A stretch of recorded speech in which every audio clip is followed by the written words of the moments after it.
Hello everyone. In this lecture, we will discuss judgment. Judgment as per the Code of Civil Procedure 1908. So section 2 subsection 9. Section 2 subsection 9 of the Code of Civil Procedure 1908 talks about judgment. So according to this section 2 subsection 9, judgment means the statement given by the judge. The statement given by the judge on the grounds of a decree or order. I am repeating this again. According to section 2 subsection 9, judgment means the statement given by the judge on the grounds of a decree or order. So see, judgment is very important. Judgment is very important, and as long as the judgment is not coming, the decree will not be regarded to be valid. So when the judgment will be given, from that day, decree will be considered to be valid. That is, decree when comes into effect, this is the question. Decree when comes into effect, when the judgment will be written. When the judgment will be written, the decree comes into effect. Which means, how the judgment will be written? On what basis the judgment will be written? Based on the decree and order, the judgment will be written. On the basis of decree and order, the judgment will be written. So see, in judgment, one thing we know now, that the judgment is always given on the basis of decree or order. So the decree or order has been given, that is determining the rights of the parties, the claims of the parties, and so on. On the basis of all this, the civil court, the court will give the decision. So judgment, as we know, is given by the judge. Judgment is always given by the judge. So basically it is a statement. It is a statement given by the judge on the basis of what? This is the question. On the basis of the decree or order. So here the decree or order has been already given through formal expression. Decree or order has already been given. But now the judge will have to show the reasons why such decisions have been taken in the judgment. So what is order? That we have discussed. Now the question comes, as the statement will be given by the judge, but what will be said, what will be mentioned in that particular statement? The judge will explain the decision given based on what? Based on the decree or order. As when the judge reaches the final decision, all the steps, final decision, all the steps, all the reasons, all the grounds of the decision will be explained where? In this judgment, in the judgment. As the judge reaches the final decision after giving the decree or order, what are the reasons behind all this? The grounds, etc. will be written where? Will be written in the judgment. So you see, in judgment, all of the reasons, all of the grounds on the basis of which final decision was given shall be explained in the judgment.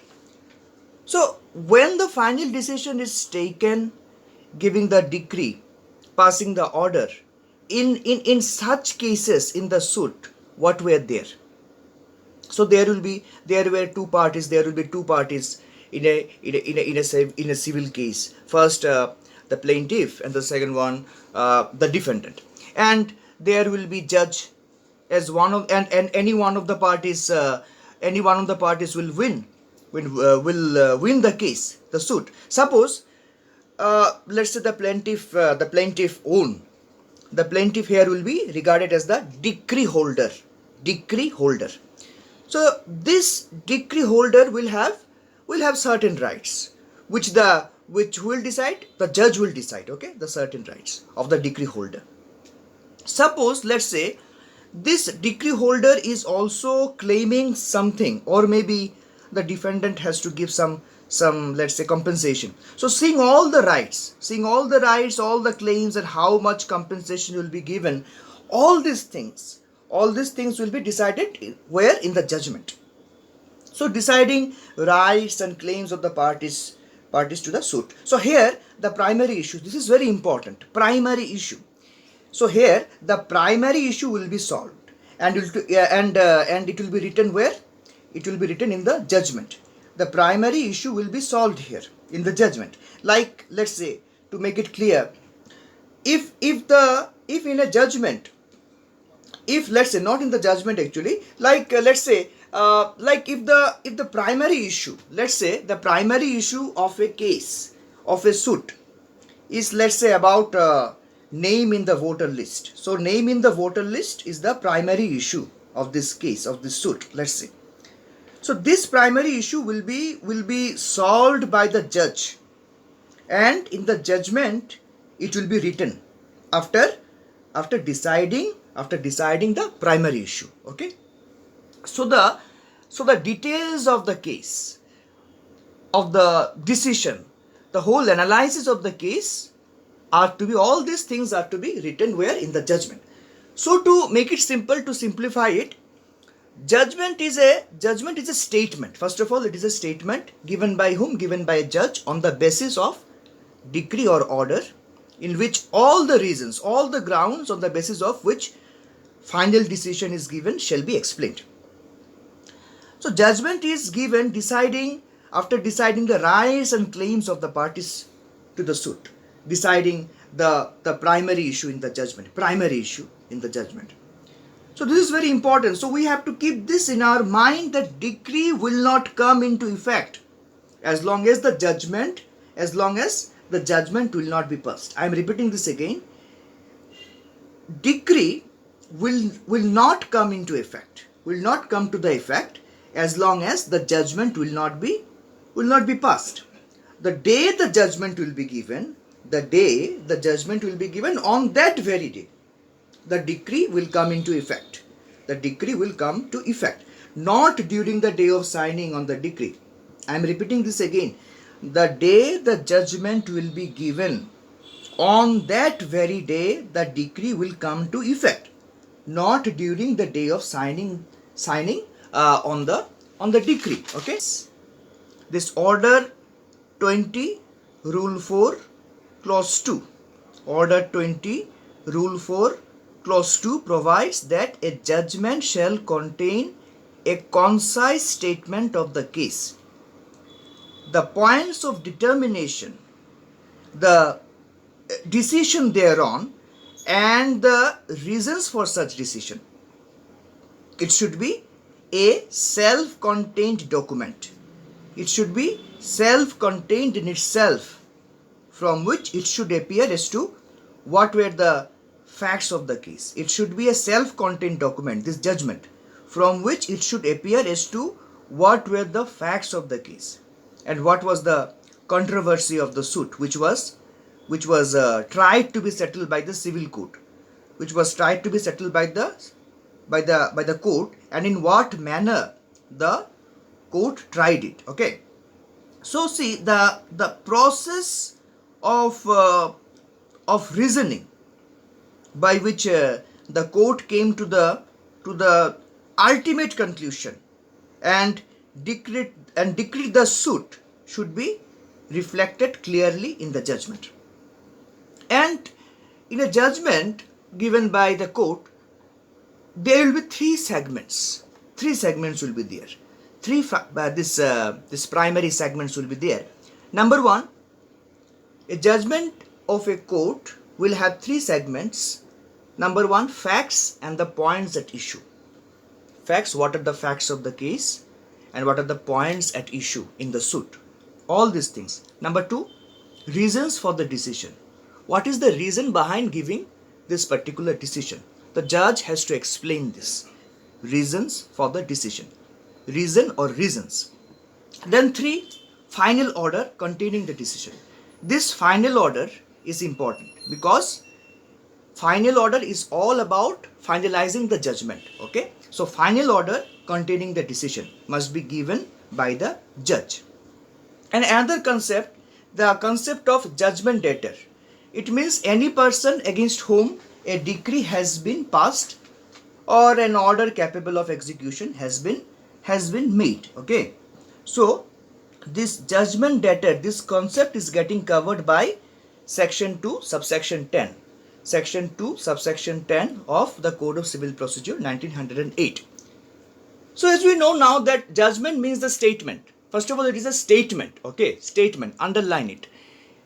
Given by whom? Given by the judge on the grounds of a decree or order.